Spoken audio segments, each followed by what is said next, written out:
I think it's just going to get weirder and weirder and weirder, and finally it's going to be so weird that people are going to have to talk about how weird it is. Eventually people are going to say, what the hell is going on? It's not enough to say it's nuts. You have to explain why it's so nuts. The invention of artificial life, the cloning of human beings, possible contact with extraterrestrials, the systems which are in place to keep the world sane are utterly inadequate to the forces that have been unleashed. Welcome back to Forbidden Knowledge News. I'm your host, Chris Matthew. Today my guest is Kaedrich Olsen. Be sure to watch my films, Occult Louisiana on Tubi, Roku channel, and multiple streaming platforms. Doors of Perception available on Amazon Prime, soon to be on Tubi as well. We are booking guests for October. If you have suggestions or you'd like to be a guest, email me forbiddenknowledgenews@gmail.com. Today I want to welcome back to the show Kaedrich Olsen. He is an internationally renowned author, speaker, and teacher who specializes in divergent paths of spiritual growth, from seances at an early age to a lifetime of esoteric practices. Kaedrich, welcome back. How you doing? Doing great. Thank you for having me back. I'm looking forward to our conversation today. Definitely, man. Very much looking forward to this. I've noticed in the past few years there's been a great number of people exploring Gnostic spiritual beliefs, or re-exploring, which is quite understandable looking at the events of the past few years. Now, today we're going to share your understanding of what are known as the Archons and the possibility of an energetic control grid surrounding the planet. Now, this is such a big topic, and I've done plenty of shows surrounding this, and I'm very much looking forward to getting your perspective. I love getting as many perspectives on this as possible. Before you do, it's been a little while since you've been on. Remind the audience a little bit about yourself and let them know how they can find out more about you. Absolutely. A little bit about myself. Let's see. I grew up in a paranormal home, paranormal lifestyle, meaning everything from my mother's OBGYN when she was pregnant with me. He's Dr. Robert Bradley, who would hold seances in his house. He had regular lectures at the spiritualist church that I went to, and the spiritualist church is just like your typical Protestant church, but the services end with trance channelers coming up on stage, doing some mediumship on the stage. And the church held seances regularly every Saturday night in the church basement.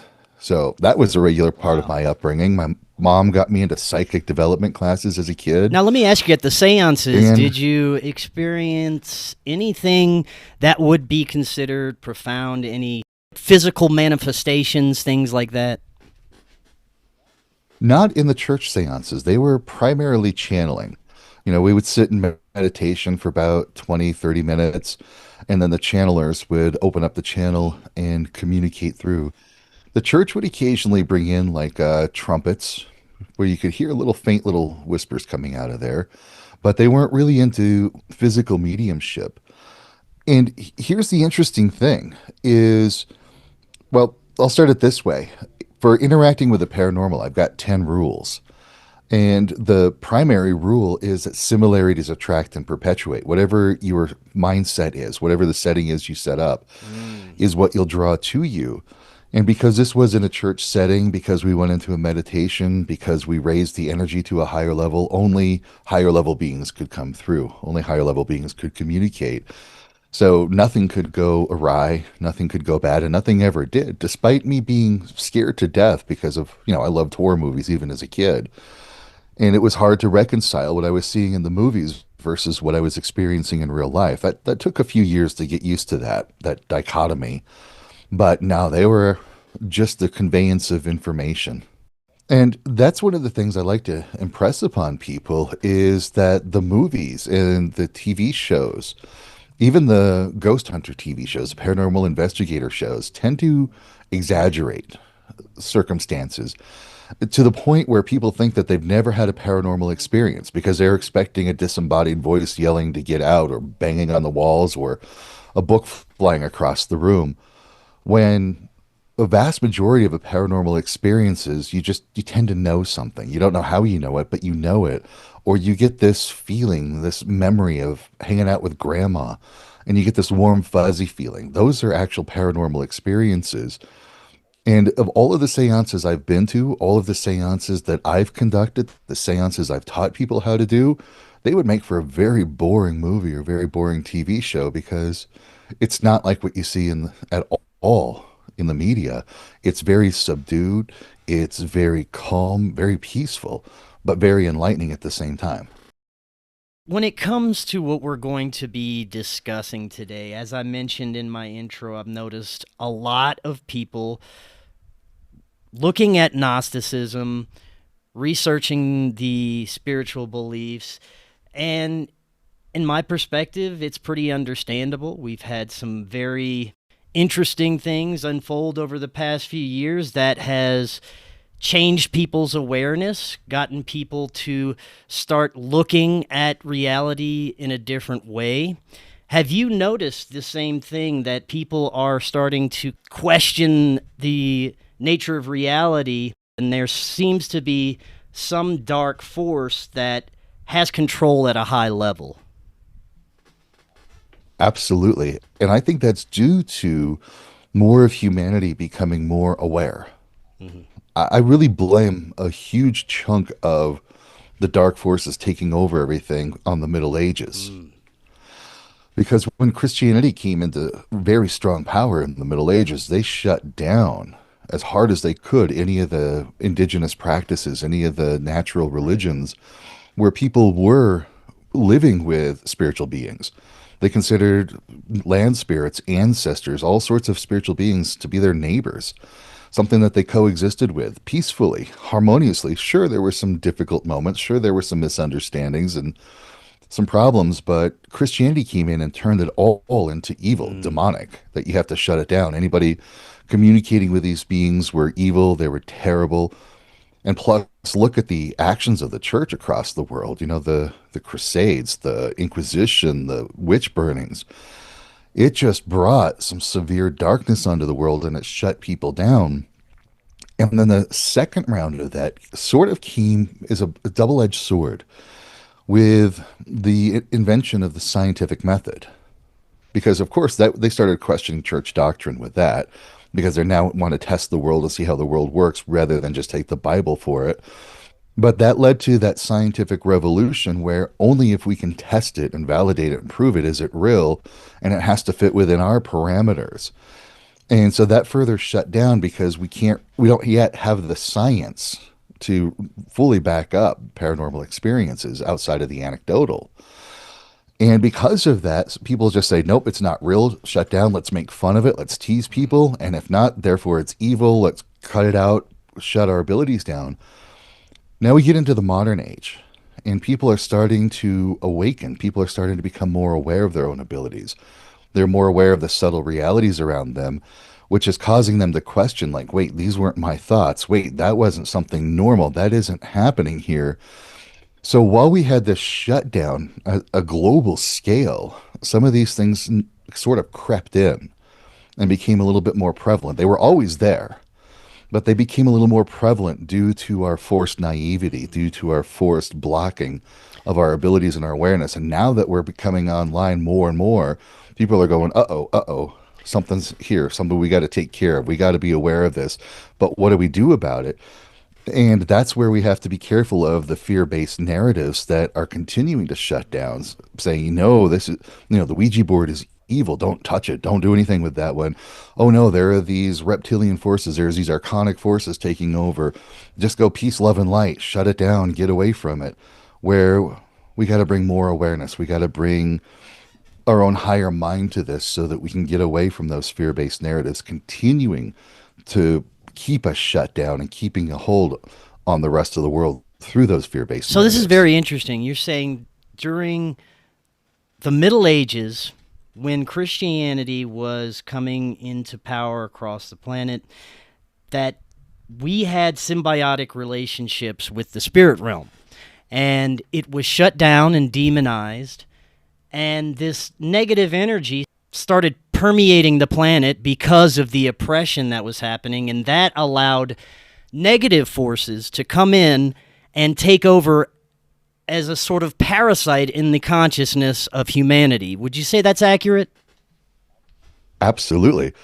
In fact, let's expand on that with a bit of a thought experiment. Imagine if there was an absolute evil being. I don't think there is. And I got some thoughts behind why there is not an absolute evil being. But imagine that there was an absolute evil being and that it infiltrated the church and took it over. What would that look like? And therefore, you have the whole Middle Ages unfolding right before you. There's many that have explored the possibility that the quote-unquote God of the Old Testament is this nefarious parasitic entity because of the information that comes through. War, pedophilia, murder, all these horrible things that were commanded by this jealous-seeming entity. Absolutely, and that brings us right into Gnosticism. Because if we uncover the Gnostic stories, we find that this was the original version of Christianity before the Council of Nicaea in the 3rd century, 300s, basically made Gnosticism heresy, and anybody who followed it were executed summarily because Catholicism took over. And in the Gnostic tradition, they say that Sophia, the goddess Sophia, where's that coming from in Christianity, right? The goddess Sophia, goddess of wisdom, decided to bring her sacredness into the world. And so she brought Yahweh in to create the world, to create humanity, and to help humanity find its divine spark. But when Yahweh created the world and created everything, the jealous God, he put himself as like this tyrant in control. There is no advancement. There is no growth. You cannot evolve. This is it. You just have to worship and serve me.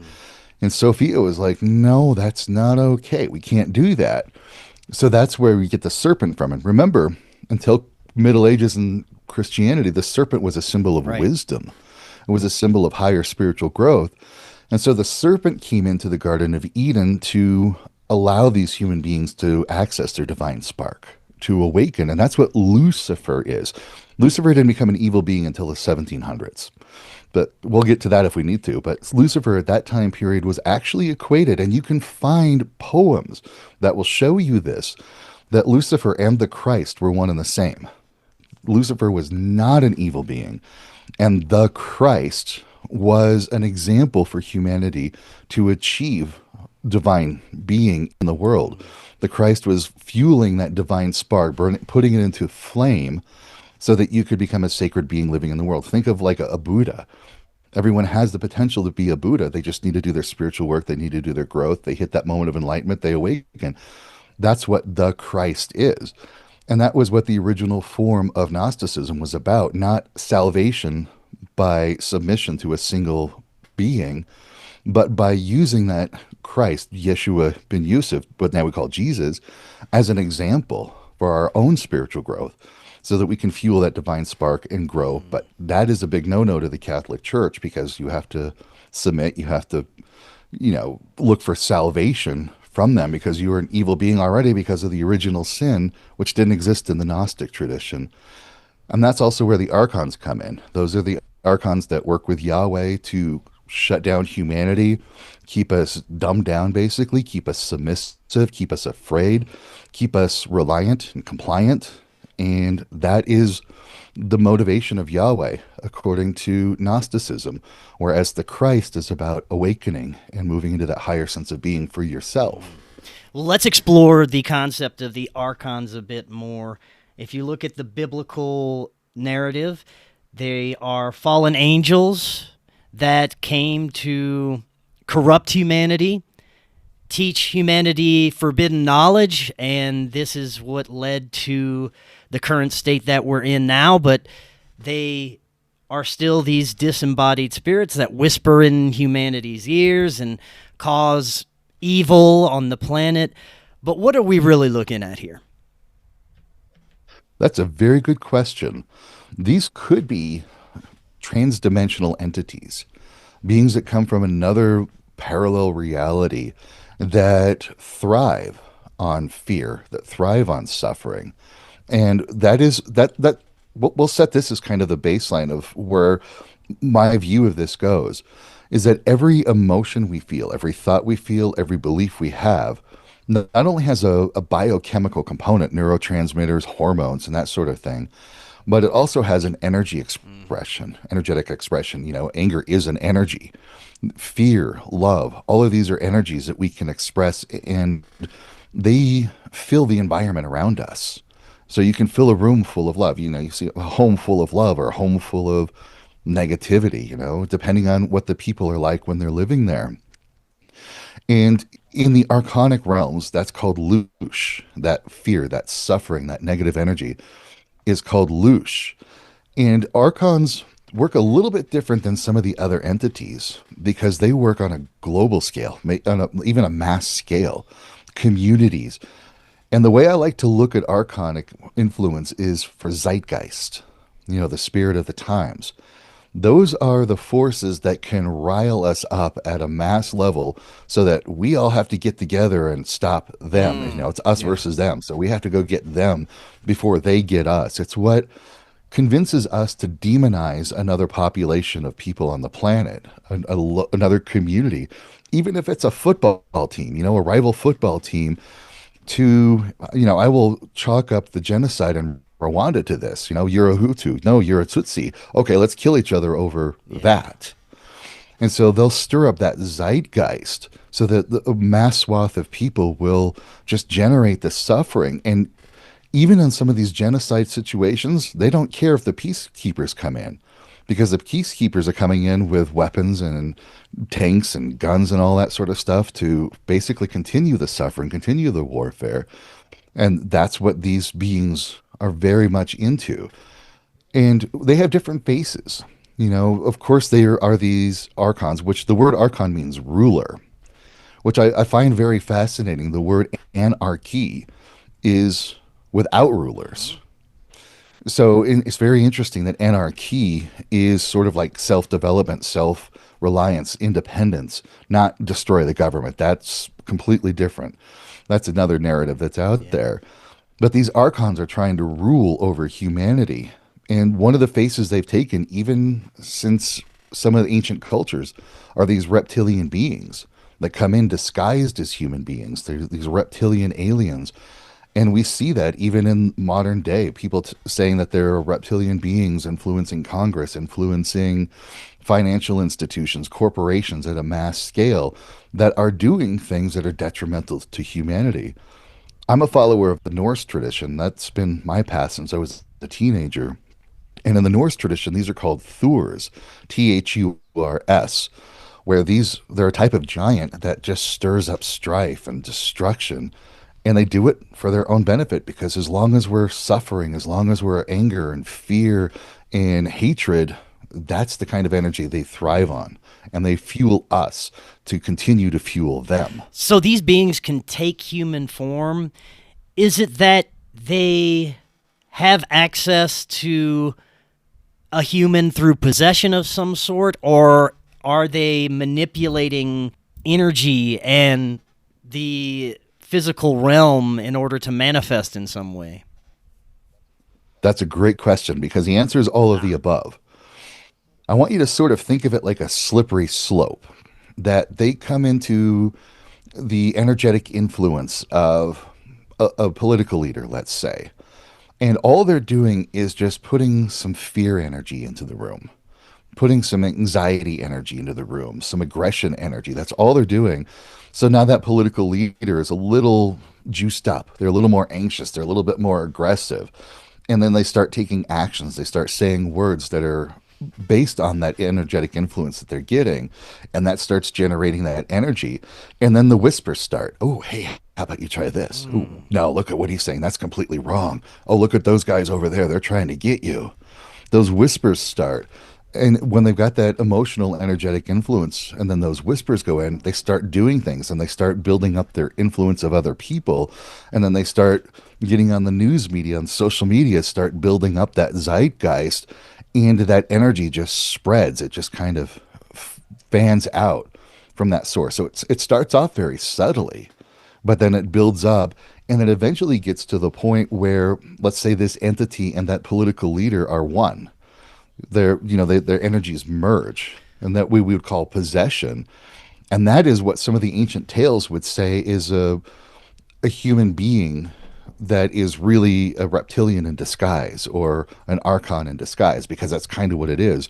They're using that human being as a mask, as a costume to hide themselves. And then all of a sudden it's now that extraterrestrial interdimensional being, whatever it is, influencing that political leader, and that political leader becomes it. So would you say that there are entire generations of families that are possessed by these beings that perpetuate this? That's a really good question, because the upper strata of societies, the people that are born into that, live in a vastly different world than, let's say, the commoner, than the vast majority of the people. The behaviors that is considered acceptable and normal in that upper strata would be considered appalling to the rest of commonality. Just the way they manipulate people, the things that they do on a regular basis is normal to them. I'll give you a very interesting example. I had a friend once who grew up in the normal school system, but she was a very intelligent person. She got a scholarship to one of these higher class schools, and she went into the school, and the training there is completely different. Where in the common schools, we're told that if you work harder, study harder, do more time at your studying, that's where you're going to get your good grades. That's where you're going to get your A's. But when you get into this other school, you still have to work, you still have to study. But if you get a C, you are expected to go to the teacher and negotiate for an A. You are taught how to really coordinate people and manipulate people and motivate people at a larger scale. The education is completely different in these upper strata schools. And that just conveys throughout that whole populace. So it makes it so much easier for these kind of entities to slip in. And once they get their grip on a family, we see generational abuse. One generation abuses another generation. They become the abusers. They abuse the next generation. And that just carries through and carries through. And these entities are going, yeah, this is great. Let's continue this going, because I'm getting fed some really good stuff. Wow. Hello, friends. If you're looking to start your therapeutic microdosing journey, but don't know where to start, especially when looking for the highest quality ingredients, including nootropics, and what you'd expect from a true microdose capsule, check out our friends at Brainsupreme.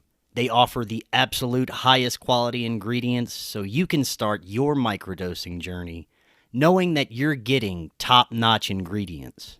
To find out more, visit their website using that link right in the description, and you can get 15% off your entire order. Let's get into the energetic control grid. Talk a little bit about your understanding of this. This is something I almost call I do call the shadow matrix. As a shadow worker, and I do a lot of shadow work with people because that's the number one way to absolve yourself of this influence, is doing your own shadow work. But the key component of shadows is we project them onto each other. We see something that somebody else that we don't like about somebody else. Maybe it's the way they keep their hair, maybe it's their accent or something, and we're like, oh, what an idiot they are. Oh, this is just terrible. And we'll project that shadow onto them, but it's really us. It's really our own issue. It's not that other person. They may be comfortable expressing themselves however they are, but there's something disquietus within us, and we project it onto them. Families do that. There's a kid that wants to get into music and be a musician, and mom and dad want them to just get a regular job like everybody else. So why don't you just stop and put those dreams away? Me too, exactly. And that's the parent's shadow of the parents coming from a loving place. Hey, I want you to have a stable life, but their shadow of insecurity, their shadow of scarcity, they project it onto that kid, and that kid is like, okay, I can't do music because it's just going to be terrible. I suck at this. And they shut themselves down. And we do this all the time. How many times has a coworker said, great, I'm going to go for this promotion, and the other coworkers are like, oh, no, you're not going to do good at that job. It's going to suck. You're going to hate it. That's their shadows of insecurity. They're projecting onto the person and keeping them locked into that crab bucket. And we do this like crazy. Social media, the news media. You know, how much this is a fun little thought experiment to do if you ever feel up for it. Watch the news or read the news from multiple different sources, and you'll see the exact same article with a completely different spin on it. A completely different spin. For example, one of my favorite examples of this is George Washington. George Washington said that explained about how the news media can spin something. He said, if a reporter were to catch me walking across the waters of the Potomac, the newspapers the next day would say George Washington doesn't know how to swim. Yeah, yeah. So this is what is creating that grid is we're projecting our shadows onto each other. We pick it up on social media. You know, one of the best ways to anger a lot of people on Facebook is post your success, something that you've done that you're proud of, and you'll just get lambasted by people just trying to pull you down. And that's that shadow matrix where we're interacting with each other, we're pulling each other down, we're keeping each other from excelling and doing great things and wonderful things. And of course, these beings, these archons, these egregores are tapped into that because if we could all just massively awaken, massively grow to this higher level, massively improve ourselves to this higher state of being, their control would be over. They'd starve to death. And so they're using us to influence each other, creating this massive global grid of influence to keep each other shut down, to keep each other clamped down, playing small and meek and humble so that we don't get too big for our britches. You mentioned egregores. Would you say that this is something that we are contributing to with our energy and our emotions that is not necessarily the archons itself, but energy that we are feeding out into the ether that takes on an intelligence of its own? Absolutely. And that's one of the big things I want to impose here today is that humanity is more powerfully creative than we give ourselves credit for. What I consider to be the next level of spiritual energy is like we got the physical world here. Then the two layers above that is the spiritual realm. That's where, when we go to the afterlife, where our loved ones are, that's two layers above us. That layer, though, right in the middle is the etheric level, the fourth density. This is like a sandbox. This is like a creative zone. And we create all sorts of entities there, like thought forms. And you can think of a thought form as just a little ball of energy programmed with like scare me, make me angry, little emotional states that they poke us with that energy. So we generate that energy. And in this realm are all sorts of entities that we create, including egregores. And what an egregore is, it is a collectively created being where we define what its characteristics are, what its personality is, what its traits are. We do that collectively. And we believe in this thing so much that we create it and that it exists and that it goes back and influences us directly, because when we believe in it, when we know that it exists, we're feeding it our belief energy. I'll give you a very fun example of an egregore that we all know about. Santa Claus. Santa Claus is real, folks, but it's not this human being wearing a red and white suit. It is an egregore. And the way that you know this egregore exists is look at Christmas Eve.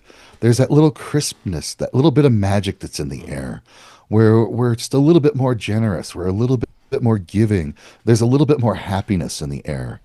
That's us tapping into that Santa egregore. That's a little bit of a positive possessory right, where we allow ourselves to be possessed by the Santa Claus egregore, where we tap into that magic of Christmas, where the magic of Yule, and we're a little more giving, we're a little bit more happy, we're a little bit more magical.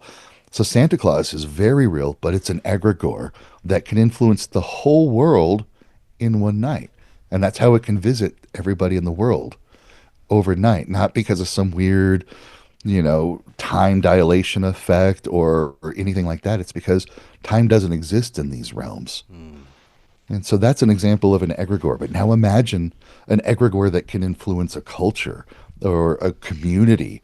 And they believe that, oh, no, life just sucks. We just have to work hard and pay our taxes and die. So why do we do anything else? And they've created this egregore that says, yeah, why would you even try to get out of that?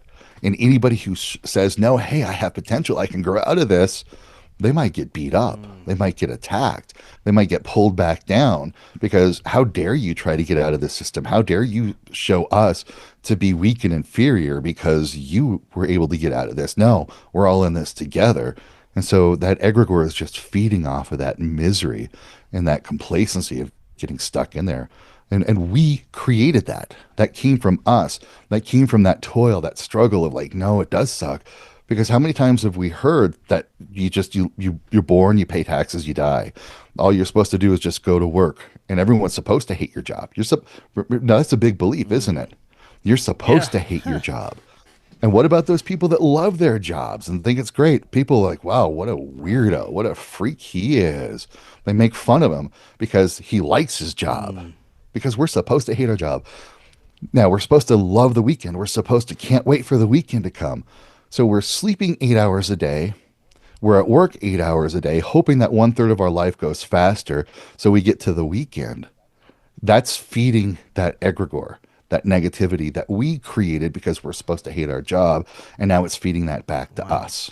And that's kind of how egregores work at that big level. You mentioned the afterlife.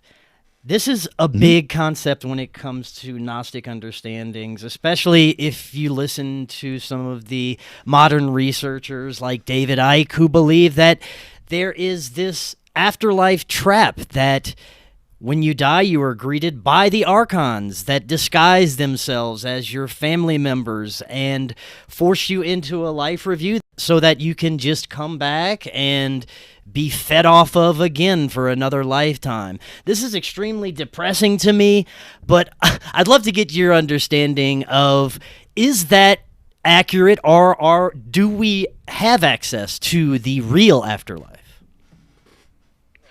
We have access to the real afterlife. We can access it now. We are spiritual and physical beings. And that's one of the other things I wanted to help people understand is we are not spiritual beings having a physical experience. We're both. Physical and spiritual. It's a dynamic experience. And because you are a spiritual being, you have access to the energies, the entities that are all around you. You have access to the spirit world. You can go there anytime. It just takes a little bit of training, a little bit of acceptance that you can do that, and you're there. And people visit it all the time. This afterlife trap that I hear about, to me, is a fear-based narrative.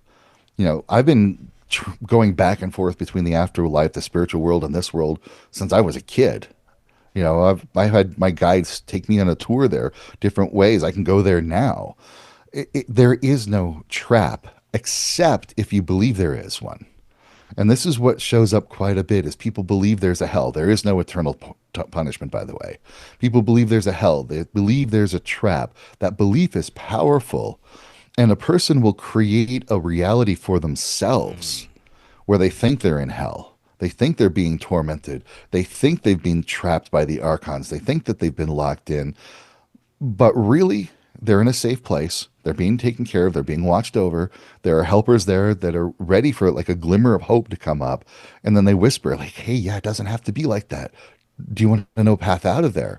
And when that person is ready to stop the torment, ready to stop all of that trap, they're shown a way out of that. So it's not a permanent trap, but we can be convinced that it is, and we can create that reality for ourselves kind of by accident, by tapping into those fear-based narratives and thinking there's the truth to it.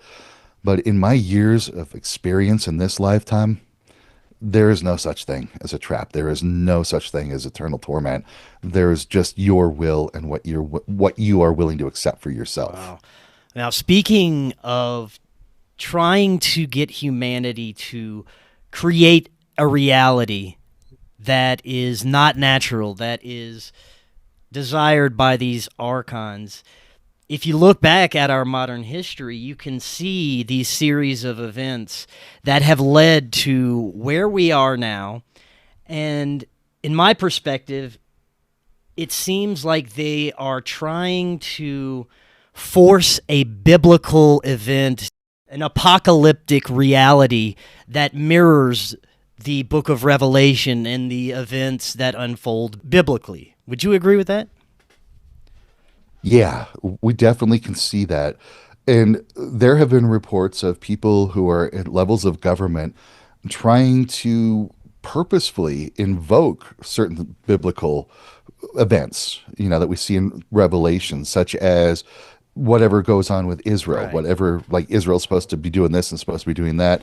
That's supposed to be the initiation of the apocalypse, the end of the world. And they're literally trying to promote that. And I have talked with Christians they brag, when the end of the world comes, I'm going to be sitting right there at the right hand of Jesus, looking down at the world, laughing at all the people who didn't believe, who just refused to accept the truth. And I'm like, how horrible is that? You're wishing this sort of misery on other people because they believe something different than yourself. And that's it, is they think that there's some personal reward for them caused by the suffering of others. And again, that's some of that archonic manipulation, that you're following the only true correct path. And if you do what you're supposed to do, look at all the people that will suffer, and that will prove that you were right. And there's almost like a psychopathy in there. Like, see, I was right. You were wrong. So therefore you're going to suffer, and you're going to torture, and I'm going to be in this beautiful place. But it doesn't quite work that way. Because look at all of the news stories. Look at all of those people that have said, oh, the end of the world is coming at this time. Be prepared. They've done their calculations of the Bible, and all of those past people got it wrong. It's really on this date. Get ready. And then that date comes and goes. And they go, oh, no, I did the calculation wrong. It's really on this date. And that date comes and goes. And they go, oh, no, I must have been wrong. It's really this date. And it never happens. It hasn't happened. In fact, since the book of Revelation said, here are the signs of the end of the world, they've been happening for over 1,000 years. But we haven't reached the end of the world. And here's my theory on why that is. In today's world, there are 8 billion people on this planet. Most of them want the sun to come up tomorrow. Most of them want the world to continue to exist. And let's say there is some pulpit pounder here in the US that has convinced maybe 100,000 people that the world is coming to an end on Saturday. And these 100,000 people are looking forward to it. They can't wait. Here it comes. Here it comes. We're going to be one of the chosen 144,000 people. We're ready to go. But there's still those 8 billion people in the world that said, no, sun's coming up tomorrow. No nuclear war, no apocalypse. And because we've got these people that follow Hinduism, Buddhism, Zen, all of these other different beliefs that don't have this apocalypse coming, as a collective of humanity, we're keeping ourselves going. We're fighting against that archonic control. And I state that for emphasis because these archons can only influence a swath of the population, not the entirety of it. And so maybe 144,000 people are convinced the world's coming to an end, but the other billions of people, they're like, no. And those billions of minds outweigh those 144,000. The 144,000 is a minuscule amount compared to billions of people that want the sun to come up tomorrow, that want the world to continue. And that's always going to take precedence, is that global faction of humanity that wants to continue to exist. Would you say the UFO extraterrestrial narrative, as we understand it, is connected to the Archons, these negative beings? Sort of in the opposite way. Interesting. I do think there are these extraterrestrial beings. I'm convinced that they're here. Let's put it that way. I'm convinced they're here. I want more direct evidence. I would love it if I had a craft land in front of me and beings walk right out of it. But I've had the dreams that weren't dreams, that were so vivid that there's no way it could be a dream, of connecting with them. I've had memories of floating in an electric green light and some being saying, do you remember the numbers we were giving you? And my ex-wife at that time said she would try to jostle me in my sleep, and I'm like, no, not right now. I'm working on the numbers. So there was this direct communication. A roommate would wake up with weird scars and marks on his body that he's like, I didn't go to bed with this. So I'm convinced they're there.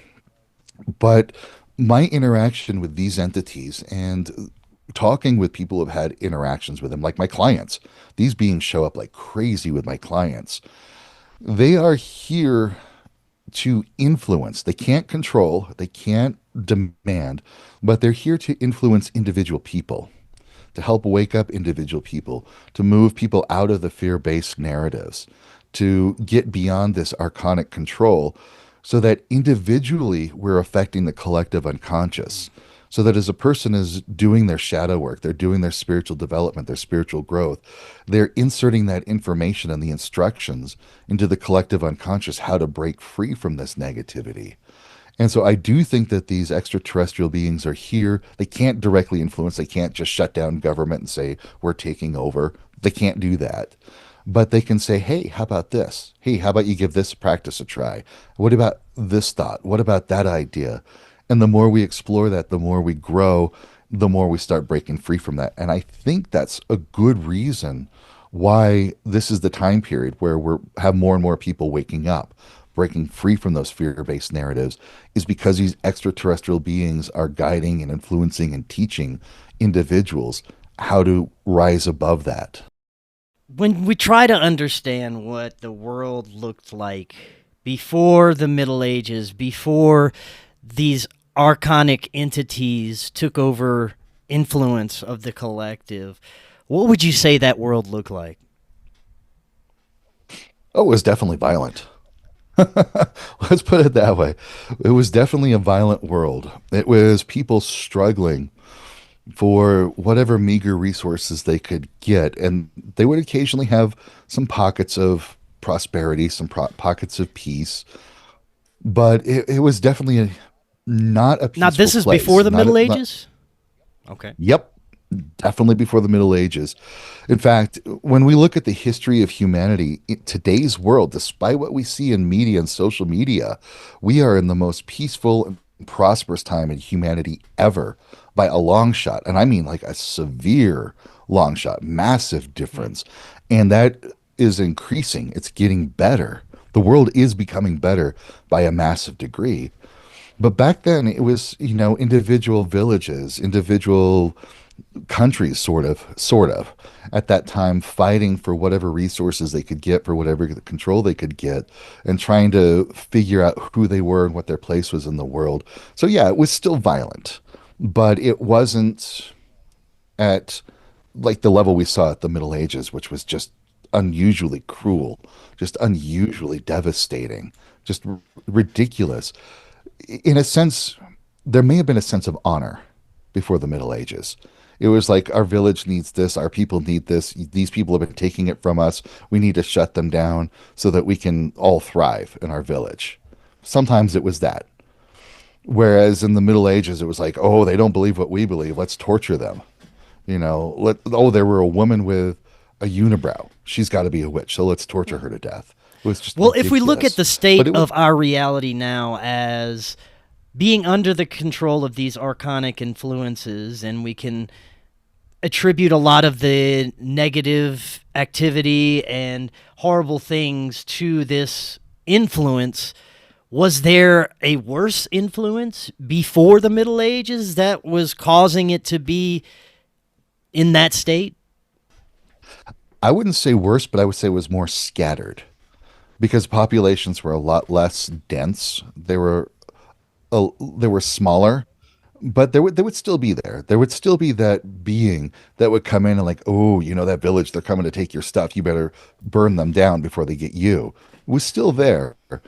And even if we read some of the old Sumerian texts, some of the old Babylonian texts, we can still see that those beings were there, influencing those cultures. So I would say it's still a byproduct of humanity. The more cohesive we got as a culture, when we started to form bigger cities like Babylon and Canaan and those, pre-Semitic cultures, that negativity that I'm not going to say is inherent in humanity, but just as a normal progression of animal species on this world. Because, animal species have to kill each other to thrive, to live. And that just got translated into human culture, into human society, that led to the rise of these archonic and the egregore type forces, which, as the cohesion built up bigger with bigger cities, without that sort of spiritual development, without that sort of spiritual awareness, it just became like, oh crap, we have got to go burn down that other city before they get us. And I think that's how they started to get it control. It wasn't bigger or worse, it was just more scattered. It got worse in the Middle Ages. Some look at it as a necessary spiritual influence that we couldn't have grown spiritually and come to the understandings of we shouldn't go and rape and pillage and murder this village and take over places. And that's why things are relatively better than they are, is because we had that negative influence to learn from. Thank you for bringing that up because that's absolutely correct. I love that. I absolutely love that. You know, there's a, kind of a fun line in the Star Wars movie, only the Siths deal in absolutes. And so if we take this as an absolute, they're evil, we have to reject them, we have to punish them, we have to get rid of, well, we're buying into that. You know, so these things deal in that absolutes. They're coming to get you. They're going to get you and shut you down.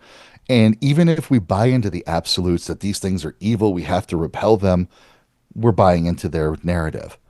But when we look at it from what you just said, when we go back and say, okay, look, every time we've had wars, we've had this massive development in technology. We've had this massive growth in what our culture is capable of doing. And then when we look back at some of these wars, when we look back at these atrocities, we'll say never again. No, I'm not doing that anymore because we've learned from it. We've grown from it.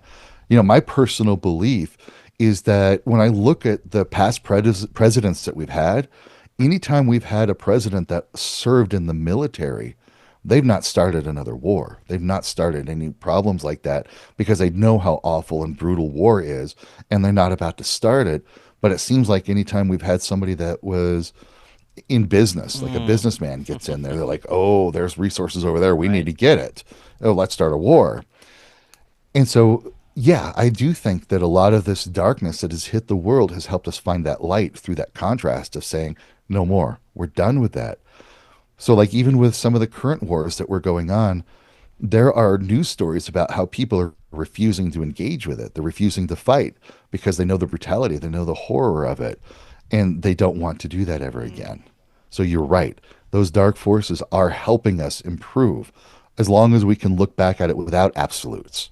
As long as we don't go say, no, see, this is evil, we have to destroy it. Those people are in alignment with those archons, we have to destroy them. And, you know, even in today's world, when we can go, oh, that politician is a reptilian alien, we got to go kill him. Stop. No, don't do that. That's buying into the absolutes. When we go, what can I be learning from this? We do our shadow work. What can come from this darkness? What can we gain? What strengths, what wisdom can we get from this? And let's build on that and grow from it. Then we're overcoming those dark forces when we're not looking at it absolutely.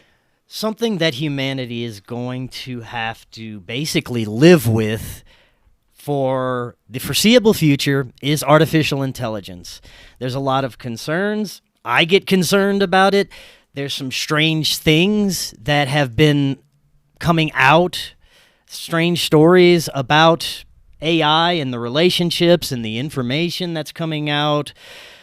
What are your thoughts on where we're at with AI and the possibility? Should we be concerned? To me, AI is a techno egregore. That if we believe the Terminator movies, if we believe all the War Games movies and all those other kind of movies, we're going to look at AI as this evil entity coming to destroy all of humanity. But we have to take a pause and remember, AI is a creation of humanity. AI is programmed by humanity. AI is influenced by us. And if we go into all of these AI programs and going, how are you going to destroy the world? What are you going to do to destroy the world? We're telling AI to destroy the world. But if we're using AI like a vast majority of people are using AI, how do I improve my life? How do I get healthier? How do I make more money? How do I help these people? And that is how most people are using AI, is to improve their lives, to make their world better, a better place. And AI is getting programmed to that.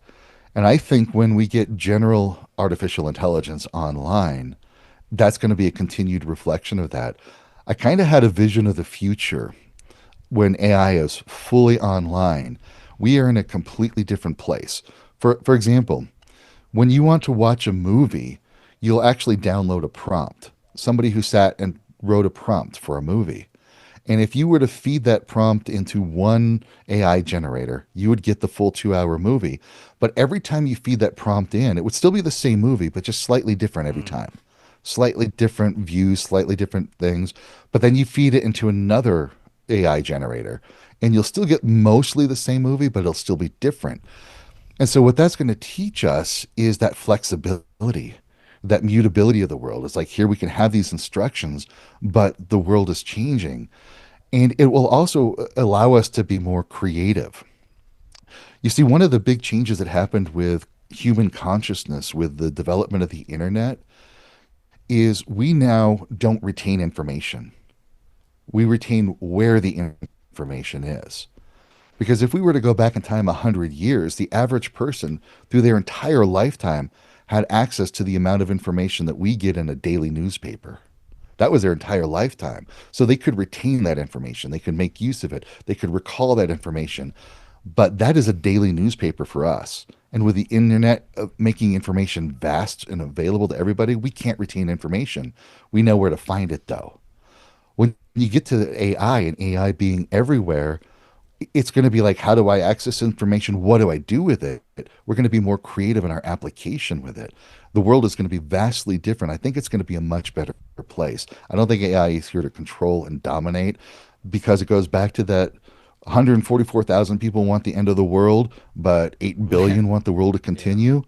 8 billion people are going to be talking to AI. How do I improve my life? How do I make things better? How am I healthier? How do I improve my relationship?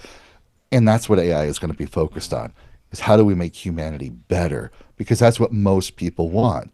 But there is that little subsect that we're going to do some stupid things, and they already have, and then AI gets that little corruption in there. But we continue to do our work, and then eventually that won't be so scary. I don't think AI is a problem. Would you say that your understanding of the Archons is the same as what we would understand as biblical demons? And if so, is there the opposite, what we would call angels? Yes, they could definitely be considered demonic forces, for sure. So could the Egregores. And I do think Egregores come in all flavors, from deities to demons. They're everywhere, and all of those different things. And because they're also deities, they have the same rules that apply to these other Egregores. Let's say in the Norse tradition, you call upon Odin for wisdom, and that Odin is an Egregore created 2,000 years ago, still in existence today. And when you call upon Odin for that clarity, that wisdom, you're going to get it. He's going to give it to you. Why? Because once you get that wisdom and that clarity, you're going to go, oh, he's real. It's there. Your belief feeds him, and he's going to be creating this very symbiotic relationship. It's a very positive, very creative, same way as, let's say, Archangel Michael. The angels that we have today in like the New Agey spiritual community are not the same angels that were in the Bible. The angels of the Bible were like genocidal maniacs. They were scary. They were freaky. But today's world, if we were to call upon Archangel Michael, it's an egregore, collectively created egregore that will protect you, that will clear your space, that will help you out. Why? Because when you have this clear protective space, you believe in it. Oh, he's real. Look, he's doing these things. I can call on him more. That belief continues to fuel his existence and his strength. So we can have very positive relationships with these beings. Absolutely. Let's talk about shadow work for the last few minutes that we have. Many people hear this and they just automatically equate it with woo-woo mystical BS. They have no idea what it really means or how to implement it. What would you say is a good place to start when trying to understand shadow work? Shadow work is about taking a hard, honest look at the things inside that you don't want to look at, the things that you might be ashamed of, the mistakes that you've made, the things that you've done that may have hurt other people, and asking yourself, why? Why do I believe this? Why do I feel this? Why did I do that? And again, being hard, open, honest with the answers that come from that one. Where did I learn to feel this way? Where did I learn to think that? Where did that come from? And remember, that awareness is actually light. That awareness is light. And then you have that acceptance of going, yes, That, of course I did that. I'll give you a general example. Somebody who is at work in the corporate environment has been told that they're going to be training the new group of hirees. They're going to be training the trainees. They're afraid of public speaking. They're deathly afraid of public speaking. It practically shuts them down. They don't want to get up. They can't do this. They're shaking. They're like, I'm going to get fired because I can't do this. So take that hard look inside. Why am I afraid of looking? Why am I afraid of public speaking? Why am I afraid of? Where did this come from? Where did I learn this? Oh, it was back in elementary school. That day I did show and tell. I brought in this really cool thing that my parents gave me, and everybody laughed at me, and the teacher said some really rude things to me. And therefore, I learned at that moment I'm protecting myself by not speaking publicly. Oh, I'm worthy of protecting. I'm worthy of keeping myself safe. Oh, and that means if I want to stay safe in my job, speaking in public is okay, because that was kids. Those were just being stupid kids. That was an awful teacher anyway. We bring in that light of awareness to that fear of speaking publicly. Now we go and we can teach that class. We can teach the trainees, because we're like, oh yeah, I'm not in school anymore. I don't need to protect myself, and I'm protecting myself by actually teaching this class. So that's shadow work, is taking that hard look at those things that we don't want to see and really embracing them and saying, yes, there's a reason this exists. It was helping me for some reason, and I'm grateful for that. And that light just dissolves that darkness, makes it go away, and it brings you back into your more authentic self. I want to go back to something you said at the beginning of the show, that holding a higher energy, having a positive mental space and spiritual space is going to attract the positive beings. Being in a negative state is going to attract these negative egregores, as we were speaking of earlier. What would you say are some good techniques to try and hold that higher space? What you want to do is first acknowledge the negative. Don't push it away. Don't shove it away. Say, yep, I was thinking this thing. Yep, that was something I was feeling. Even if it is like a thought form or an egregore causing you to think or feel that, oh, I want to just go punch that person because they pissed me off. Acknowledge it, but own it. I'm thinking this. I'm feeling this. Don't say, oh, I can't do anything because it's this demon making me do it. Oh, I can't do anything because it's just, don't do that. That's giving your control away. Own it. Say, yep, I'm thinking this. I'm feeling this, and I accept it. That's okay. And choose to do different. I'm choosing this instead. I'm choosing to think this instead. I'm choosing to feel that instead. That right there breaks the negative control, because you're owning it and you're choosing something different. And because you can choose something different, choose to align with something that makes you feel in a higher state of being. We've all been in places that have a sacred feeling. Maybe it was a church, maybe it's a temple, maybe it was just a walk out in nature, looking up at a mountain going, wow, what is that? That's amazing. But aligning yourself with that feeling, remembering that feeling, and then regularly connecting with that, and then keep doing that over and over cumulatively. Acknowledge that negative. Yep, it's there. Cool. And I'm choosing this instead. And the more you are willingly to make that choice, the more you're breaking that control, the more you're moving away from those fear-based narratives. You see something on social media, oh, look, this political person is doing this. Oh, we got to stop them. Oh, okay, I'm feeling like we got to stop them. Why? What's going on? Oh, because I want this better for humanity. I want this kind of existence for humanity to be in a better place. What can I do to help promote that better way instead of destroying this other way that I don't want? Because when you want to destroy that way that you don't want, you're buying into the fear-based negatives. You're buying into that negative stuff. But when you say, okay, that exists, I'm feeling I don't like it, what do I prefer instead? And then you start to create that. Then you're starting to align with those higher forces by creating rather than destroying. Do you think this awareness, this awakening amongst people across the planet is going to continue? And where do you see this going? It is continuing. It absolutely is. There are some hiccups along the way, for sure, because that's part of humanity. That's part of our growth, part of our way we look at the world and go, oh, no, we can't do this anymore. We got to get away from that. So it's going to continue. It's probably going to take a few more generations. We're definitely not seeing the end of the world. We're not seeing, I don't believe in a mass ascension event. I don't believe in a mass timeline crossing. I don't think it's going to happen at a mass level, but it's going to be individuals popping over, creating, and that's the key word, creating. And the more individuals are creating this better existence for themselves and the people around them, it's just going to continue to spread. I'm very actually optimistic for the future of humanity. I think we're at this threshold now, not a crossroads. I don't think we have a choice. I think we're at this threshold where we're about ready to graduate into this higher state for all of humanity. And it's kind of an exciting time to live because we see those pieces and parts moving into place, ready to create that for us. So I'm very, very optimistic for humanity. Right on. Well, Kaedrich, thank you so much. This was fantastic. Close out, any final thoughts, and remind the audience how they can find more about you. Absolutely. They can find more about me at kaedrich.com, just my name. And if you were to go to Instagram, Facebook, YouTube, just my name.